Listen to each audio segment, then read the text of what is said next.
Hello, sweet friend. My name is Micah, and in this video, I would like to chat with you about using watercolors in this year's Hobonichi Cousin. As we all know, the paper is not quite the same as it usually is, and so I was actually a little hesitant. But yeah, we're gonna try it out and see what happens. And I'm also gonna touch on using markers as well as some colored pencils. So yeah, we're just gonna see what happens and what we can or can't use in this paper. I'm also going to share some thoughts on how I pick colors for my spreads. So yeah, there's just a lot of chatting about colors in this video. So let's get into it. I just finished the page for today, which was my niece's birthday, so happy birthday, Peanut. And I drew her and colored her with colored pencils. I usually don't like the feel of colored pencil on the smoothness of the Tomoe River paper. I also feel like they don't really show up all that well. But I figured I'd try these Derwent drawing pencils because they're relatively waxy and rich and a little bit smooth. Well, yeah, kind of like a crayon almost. And so that worked out okay. It's still, yeah, not my preferred medium, but because of the new paper and how thin it is, I thought I'd give it a shot to try that out. But I was also gonna see if we can do some watercoloring together. I have, as of now, not used any watercolor in here because I'm a little bit afraid. I used some markers and they are okay. I think this here, I layered that too much because that did bleed through right here. But then this spot up top did okay. I mean, you can see the ghosting, but it's not really bleeding through. And this is mostly the Ecoline brush pens. And I don't know if they're formulated slightly differently from the Tombos, because the Tombos, yeah, the Tombos seem to be fine. So, you know, I'm still getting used to the paper and what it can or can't hold. Similar to the inks, like certain inks are definitely showing through a lot more than what I would have expected with old Tomoe River paper. But yeah. We'll make do, but yeah, I thought we might try some watercolors together. I thought that might be interesting for you to see. Here I drew a tree with lots of snow on it because we've been hit by the winter storm Blair for sure. There's lots of ice, lots of snow. It's a little bit of a chaos, to be honest. And so, because I want the snow to show that I drew on the branches, and there's a little birdie with some snow on it. Here, I'll have to show you so you can see what we're doing here. So there's the drawing with the little bird. So since I want to highlight the snow, I thought putting a little bit of a background color on here, just very light. And I actually know what I want to use. I want to use this lavender color here because I think that'll go well with this washi tape and with the ink color that I used there. Kind of fun. So yeah, let's go and see how this does, because I did plan on kind of coloring all these drawings, but we'll see. We'll see if we feel like that is something we can do with this paper. I'm also hesitant because of course I have already written on the back sides of these pages, and so sometimes if you use ink that is not waterproof and you put a lot of water on the opposite page, like here, then the ink will still reactivate and bleed and look all weird and funky. So yeah, we'll see how this goes. So far so good, at least on this side. And I think it might be nice to work some more pink in there to make more of this plushy raspberry color or rosy color. Yeah, I can already tell that the paint dries faster and it doesn't move as well.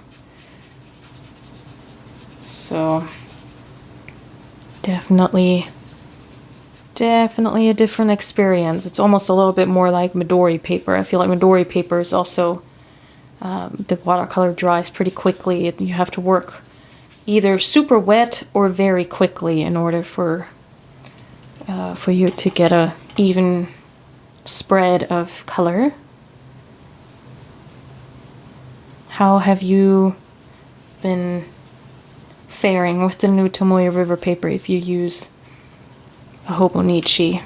Have you felt any differences yet? Or are you more or less unaffected by it?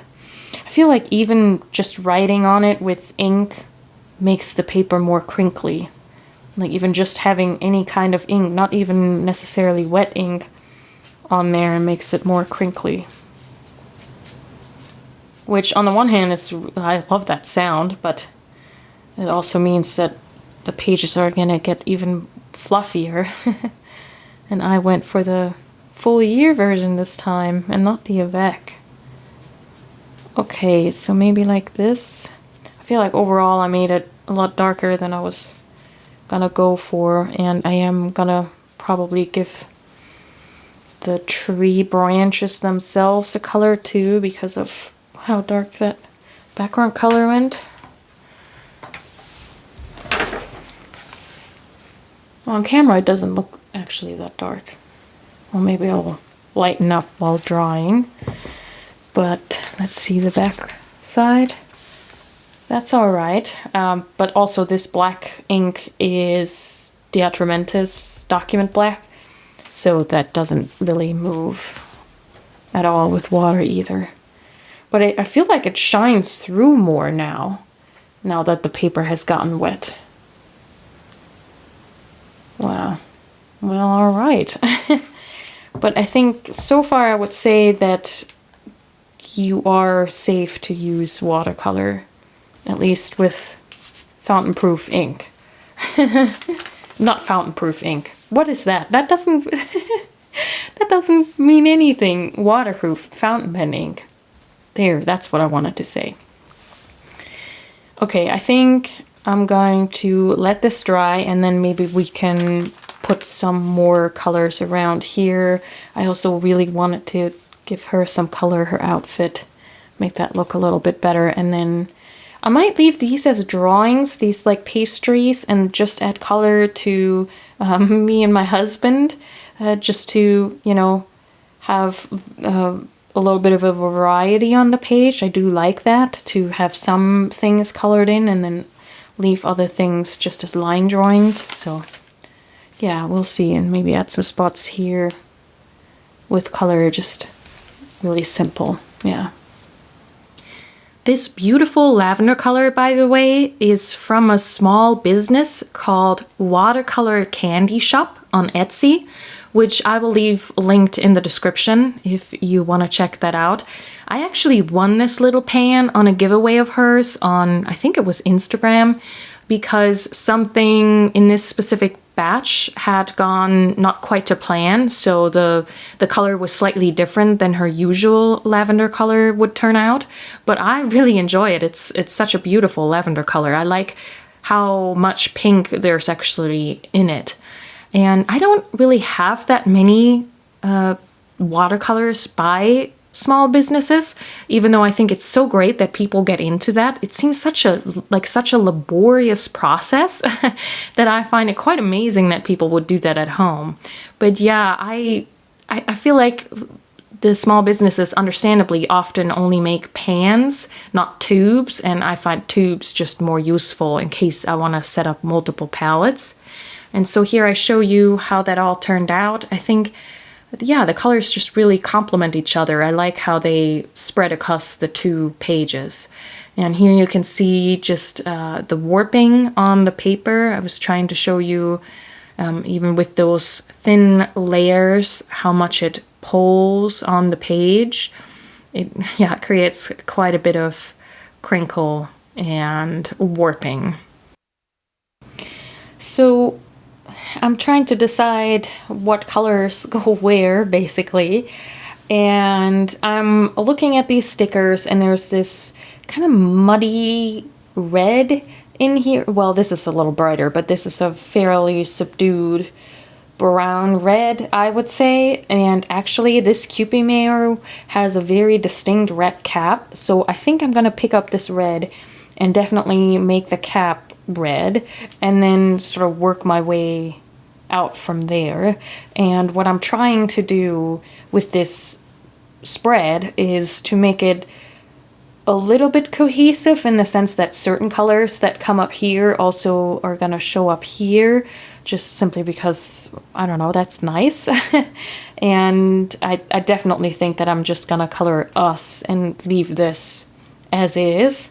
And so I'm also interested in this red cyan combination that I put down here with that blue tealy colored pencil here.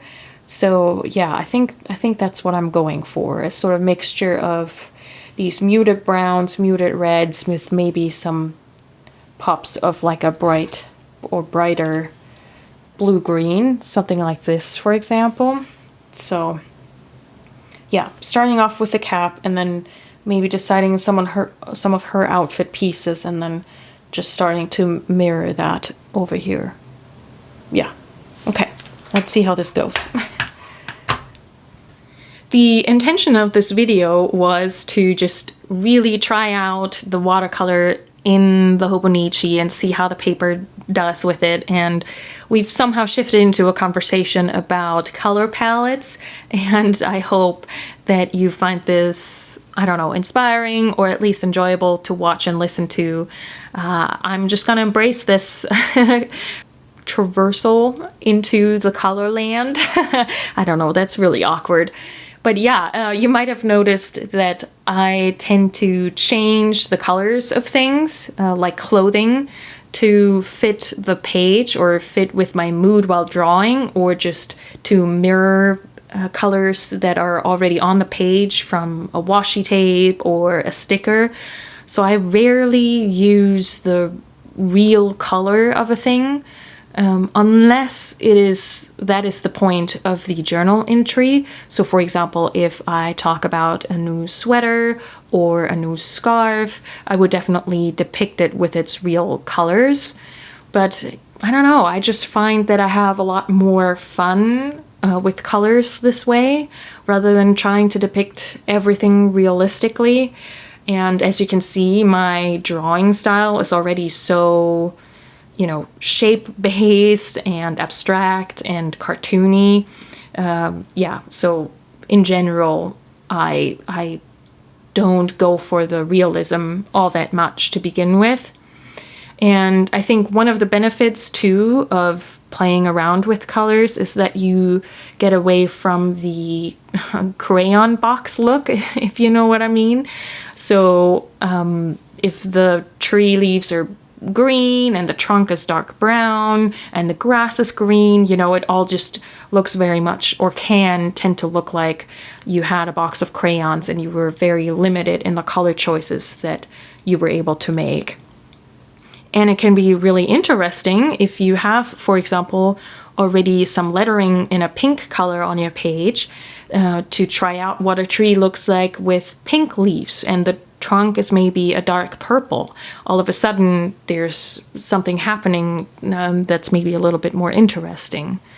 And this approach can also help you tie pages together in a spread, if you wish to do so. Of course, that's a very personal choice. There's nothing wrong with keeping the days distinct, for example, in a Hobonichi. You know, I wouldn't necessarily put that rule on myself and create something that feels forced or fake to the day and to the memory.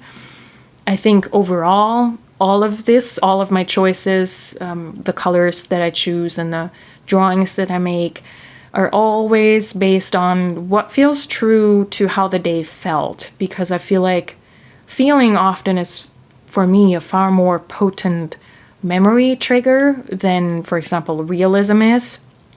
I feel like memories over time get more abstract anyway, naturally. And so, yeah, if I can embrace that with certain aesthetic choices, then, yeah, I don't know. It just seems to really fit with how my memory works, if that makes sense. And I want to briefly bring up a Philip Pullman essay. It's a really interesting reference to bring up in a journaling video. But he is the author of His Dark Materials trilogy, but he also brought out a book called Demon Voices with essays on his creative writing craft. Very, very interesting. I can highly recommend that book. And in it, he has an essay that is called Let's Write It in Red. It's a 23-page essay on writing as a game with rules.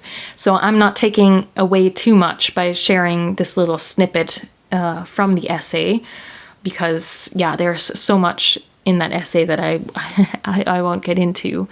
But he shares this story of two little girls on a train, and to pass the time, they are starting to write a story with crayons, and they're trying to figure out what kind of story they want to write, and so kind of what are the rules that they're gonna put on this story.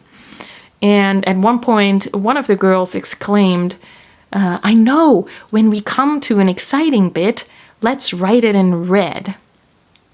And that, to me, first of all, very brilliant. What a brilliant little girl, or the two girls actually, to just sit down and write this story and have these rules and whatnots. But I think this is how I think of my journal entries too, is when there are exciting bits, let's write it in red, right? It's this embracing color as an expression of emotions. Yeah. And it's this maybe is a little bit more of a glimpse into the essay, but Pullman admits at the end of the essay that he cheated a little bit, because what she actually said was, let's write it in blue, because they didn't have a red pencil. But blue certainly makes a point, but red makes it better. Red is a better story. So even Pullman changed the color to make the point. So yeah, I thought that was kind of related to what I was talking about here. Yeah. I stopped it here for now because I was getting into a territory where I felt like adding more and changing things, and I was a little afraid that I was gonna overdo it and regret my choices. So some things I want to point out off camera. I did try to add some sprinkles. I don't know if you can see that. You know, if you load your brush with pretty wet paint and you just hit it, and you create these little, yeah, sprinkles of color. And I'm not sure if that was the right call for this page. I think it looks a little muddy over here simply because, I don't know, there was already so much going on. And then with the marker showing through, yeah, I'm not sure if that was the best choice, but okay, here we go.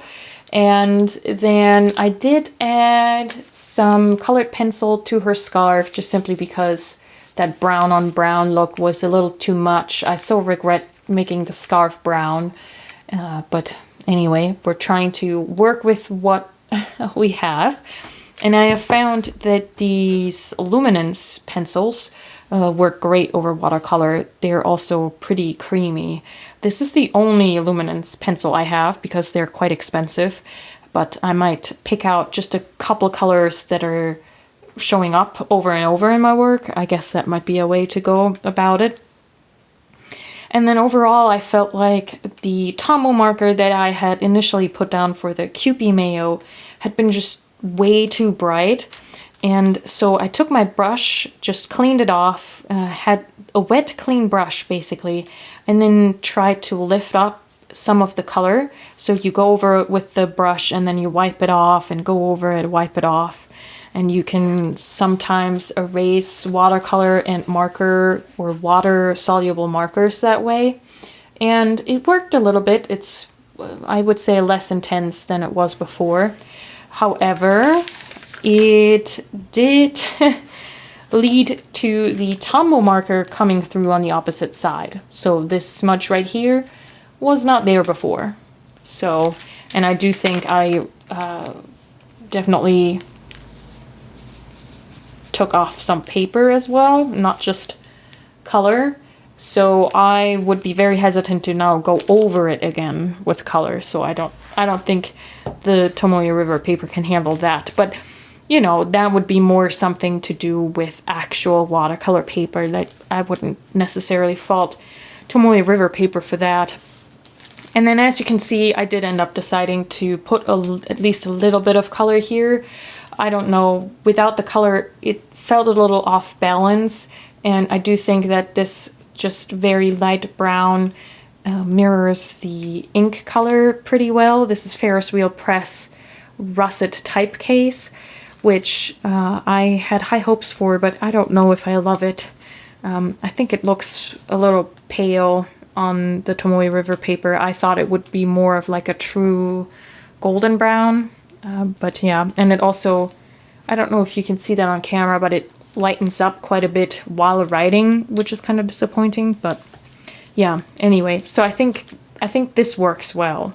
Overall, I still think this page alone is a little better, or not better, more cohesive.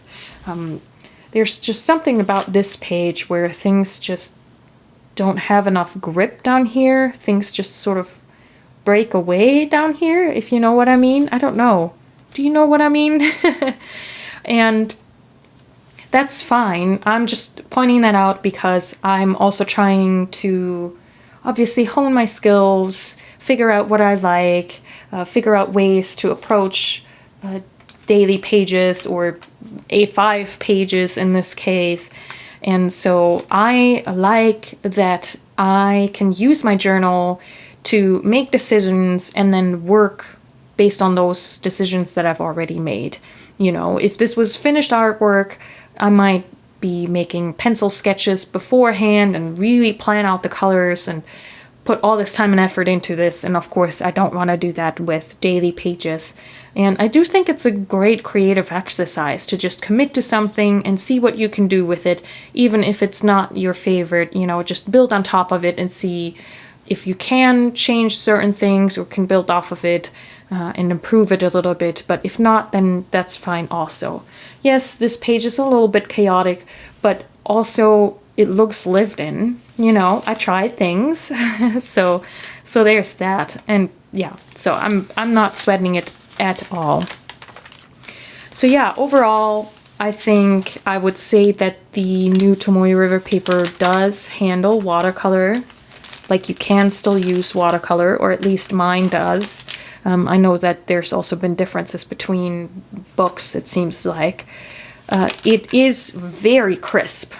Like, the crinkles, I don't know if you can hear that, are very sharp and yeah, crisper than the usual Tomoe River crinkles. So I'll see how this flattens out. Maybe it does at least a little bit when I shut the book for a little while.